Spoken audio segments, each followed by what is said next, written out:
حدیث میں عرض کرتا ہوں، بخاری اور مسلم کی حدیث ہے۔ حضرت سعد بن مالک بن سنان الخدری رضی اللہ تعالی عنہ روایت کرتے ہیں، فرمایا کہ نبی پاک صلی اللہ تعالی علیہ وسلم نے ارشاد فرمایا کہ تم سے پچھلی امتوں میں ایک بندہ تھا جس نے 99 لوگوں کو قتل کیا تھا، 99 لوگوں کو قتل کیا تھا۔ تو اس نے کسی صاحب علم سے پوچھا، اس سے بات چیت کی کہ یار میں نے اتنے گناہ کیے، اتنے میں نے جو ہے نا وہ لوگوں کو قتل کر دیا، تو میرے لیے کوئی کیا صورت ہے، میں کیا کروں؟ تو وہ جو صاحب علم تھا اس نے کہا یار فلاں جگہ پہ ایک راہب رہتا ہے، اس کے پاس چلے جاؤ، تو وہ تمہیں اس کا حل بتا دے گا کہ کیا ہو سکتا ہے کیا نہیں ہو سکتا۔ وہ بندہ اس راہب کے پاس گیا اور اسے جا کے کہا کہ بھائی میں نے 99 لوگوں کو قتل کیا ہے، کیا میرے لیے توبہ کی گنجائش ہے؟ اگر میں توبہ کروں تو کیا میری توبہ قبول ہوگی؟ اس نے کہا نیور ایور، ہرگز نہیں، 99 بندے مار دیے، اتنا بڑا قاتل، 99 بندے مارنے قتل کرنے کے بعد اب توبہ کر رہا ہے، کوئی توبہ نہیں تیری۔ اس نے جب دیکھا توبہ ہی نہیں ہے تو اس نے کہا ٹھیک ہے 100 ہی صحیح، اس نے اس کو بھی مار دیا، اس راہی کو بھی قتل کر دیا، 100 پورے ہو گئے۔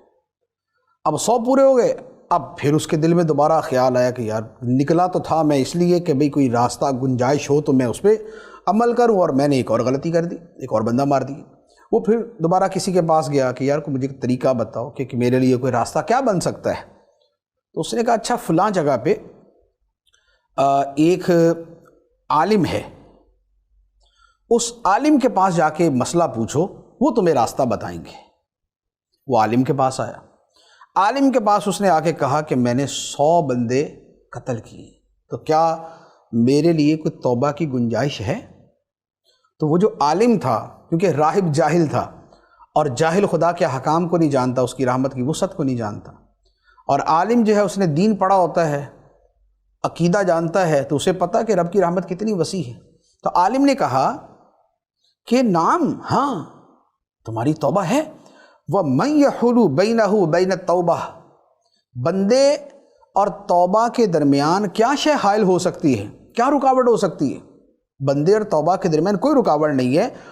اب اس عالم نے کہا کہ انطلق الی ارض کذا و کذا، تم اس طرح کرو، فلاں علاقے میں چلے جاؤ، فلاں شہر میں، فلاں بستی میں چلے جاؤ، وہاں پر کچھ لوگ ہیں جو اللہ کی عبادت میں لگے رہتے ہیں، تو تم بھی ان کے ساتھ مل کر اللہ کی عبادت کرنا، یعنی نیکوں کی سنگت میں چلے جاؤ، اللہ والوں کے پاس چلے جاؤ، اللہ کو یاد کرنے والوں کے پاس چلے جاؤ، صبح و شام جن کی زبان پہ خدا کا ذکر اور جن کے عمل میں خدا کی عبادت ہے، تم ان کے پاس چلے جاؤ، اور تم بھی ان کے ساتھ ہی رہنا، وَلَا تَرْجِعْ إِلَىٰ أَرْضِكَ، اور دوبارہ اپنی سرزمین کی طرف واپس نہ آنا، کیونکہ یہاں برے لوگ ہیں، یہ زمین ٹھیک نہیں۔ اب جب اس قاتل نے سنا کہ یار واقعی اگر میں فلاں جگہ پہ جو نیک لوگ رہتے ہیں، اللہ والے رہتے ہیں، اگر میں ان کی صحبت میں چلا جاؤں تو میری توبہ قبول ہو سکتی ہے، وہ چل پڑا۔ اب کیا ہوا کہ فَانْطَلَقَ حَتَّى إِذَا أَنْصَفَ الطَّرِيقَ، وہ چلا اور جب آدھا راستہ اس نے پار کیا، أَتَاهُ الْمَوْتِ، اسے موت آ گئی۔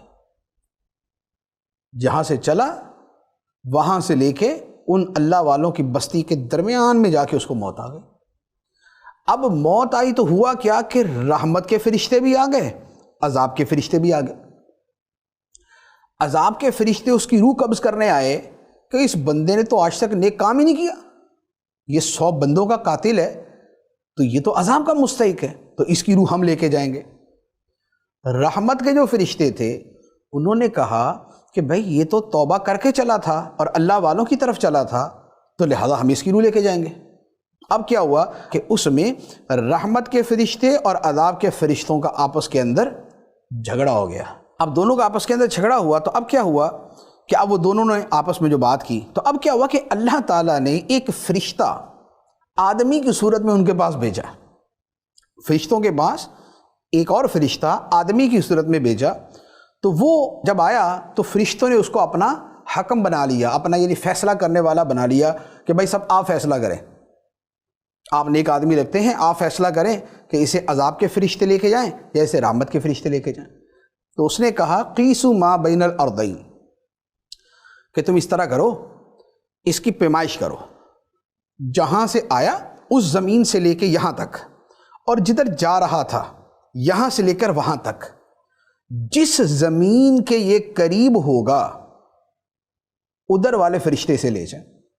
اگر یہ گناہوں کی زمین کے قریب ہے تو پھر اس کو عذاب والے فرشتے لے جائیں، اور اگر یہ اللہ والوں کی زمین کے قریب ہے تو پھر اسے رحمت کے فرشتے لے جائیں۔ اب کیا ہوا؟ اب انہوں نے پیمائش کی۔ جب پیمائش کی فَوَجَدُوهُ أَدْنَىٰ إِلَى الْأَرْضِ الَّتِي أَرَادَهَا، تو فرشتوں نے اسے پایا کہ جدھر وہ جا رہا تھا اللہ والوں کی بستی کی طرف، وہ ادھر تھوڑا سا قریب تھا۔ جب تھوڑا سا قریب تھا فَقَبَضَتْهُ مَلَائِكَةُ الرَّحْمَةِ، تو رحمت کے فرشتے اس کی روح لے گئے۔ سبحان اللہ۔ اب یہاں پر کچھ الفاظ اور ہیں، بڑے خوبصورت الفاظ، میں وہ بھی عرض کر دیتا ہوں کہ اب یہ جو بندہ جہاں فوت ہوا تھا، ایکچولی یہ جو زمین تھی یہ بالکل درمیان میں تھی، ادھر اور ادھر دونوں طرف برابر فاصلہ تھا۔ تو اللہ تعالیٰ نے کیا اس پہ رحمت فرمائی کہ یہ جو گناہ والا علاقہ تھا، جو ادھر کی زمین تھی، اسے فرمایا تباعدی، تو دور ہو جا، تو تھوڑا سا فاصلہ زیادہ کر لے۔ اور وہ جو اللہ والوں کی زمین تھی جدھر وہ جا رہا تھا، اسے فرمایا تقربی، تو تھوڑا سا قریب ہو جا۔ تو یہ گناہ والی جو سائیڈ تھی ادھر کی زمین دور ہو گئی، اور جو نیکوں والی سرزمین تھی ادھر والی قریب ہو گئی۔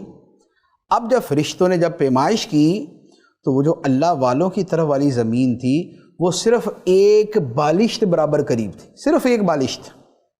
یہ ایک بالشت زیادہ، نیکوں والی ایک بالشت کم تھی۔ اسی کے اوپر اللہ تعالیٰ نے اس بندے پہ رحمت فرماتی۔ سبحان اللہ۔ اللہ تعالیٰ بندے کی طرف، بندے پہ جب رحمت فرماتا ہے تو اس پہ کیسی کرم نوازی کرتا ہے۔ اس حدیث مبارک میں کتنے پہلو ہیں۔ ویسے تو خود یہ حدیث ایسی ہے کہ اگر میں اس کی شرح بیان کروں تو یہ خود ایک پوری یوں کہہ لے کہ دنیا ہے، ایک باب ہے جس کے اوپر کلام ہونا چاہیے۔ دیکھیں میں دو چیزیں اس میں عرض کروں گا۔ ایک تو یہ ہے کہ اس میں جو اللہ کے ولیوں، اللہ کے نیک بندوں، اللہ کے پیاروں کی عظمت و شان ظاہر ہوتی ہے کہ ان کے قریب ایک بالشت برابر تھا تو خدا نے بخش دیا، اللہ کی رحمت اس پہ آ گئی، رحمت کے فرشتے اس کو لے گئے۔ اس سے پتہ چلتا ہے کہ اللہ کے ولیوں کی، اللہ کے پیاروں کی، نیکوں کی، صالحین کی شان کیسی کہ ان کے اتنا سا قریب ہونے پہ خدا بخش دیتا ہے۔ اور دوسری بات یہ پتہ چلتی ہے کہ توبہ کتنی عظیم شے ہے کہ وہ بندہ 100 آدمیوں کا قاتل تھا، لیکن اس کے بعد بھی جب اس نے توبہ کی اللہ تعالیٰ نے اس کی توبہ کو قبول فرما لیا۔ تو رب توبہ قبول کرنے والا ہے۔ اب اس کے کچھ فقہی احکام کی ایک تفصیل ہے، وہ ایک اپنی جگہ ہے، لیکن یہاں تو وہ بندہ چونکہ گیا اور راستے میں فوت ہی ہو گیا تو اب اس پہ دنیاوی احکام تو نہیں دیکھے جائیں گے کہ اب اس کو 100 بندوں کے قتل کے اندر اس سے قصاص لیا جائے، مری گیا تو قصاص کیا لینا، تو لہٰذا وہ والا چیپٹر کلوز ہو گیا۔ اب آخرت کا معاملہ باقی رہ گیا۔ تو آخرت کے معاملے میں ہر گناہ سے بندے کی توبہ قبول ہو جاتی ہے۔ بندہ شرک سے توبہ کرتا ہے خدا قبول کرتا ہے، آدمی کفر سے توبہ کرتا ہے خدا قبول کرتا ہے۔ اس نے 100 بندے مار دیے، اس کے بعد بھی توبہ کی، اللہ تعالیٰ نے قبول فرما لی۔ توبہ جو ہے یہ بندے کو رحمت کی طرف اور خیر اور اچھائی کی طرف لے کے جاتی ہے، گناہ سے دور کرتی۔ بعض لوگ اس طرح کا اعتراض کر دیتے کہ جناب اتنے بندے مار کے بھی توبہ، تو اگر ایسی توبہ ہونی ہے تو پھر مارتے رہو، اس کے بعد توبہ کر لینا۔ تو بھائی بات یہ ہے کہ توبہ کی وجہ سے رک تو جائے گا، جو اس کو دنیاوی سزا ملنی ہے وہ تو اپنے شرعی احکام ہیں، وہ تو ملے گی اسے، لیکن توبہ کی وجہ سے یہ تو آئے گا ذہن میں کہ رکنا بھی ہے۔ لیکن اگر کسی بندے پہ یہ ہو جائے کہ اگر کسی نے ایک بندہ مار دیا اس کے بعد اس کی توبہ ہی کوئی نہیں ہے، آخرت میں عذاب ہونا ہی ہونا ہے، وہ کہے گا ٹھیک ہے جب ہونا ہی ہے تو پھر کرتے رہو۔ تو توبہ جو ہے وہ بندے کے لیے خیر کا، بھلائی کا، نیکی کا راستہ کھول کے رکھتی ہے۔ تو یہ ہے اللہ تعالیٰ بندے کی توبہ کے اوپر کیسی کرم نوازی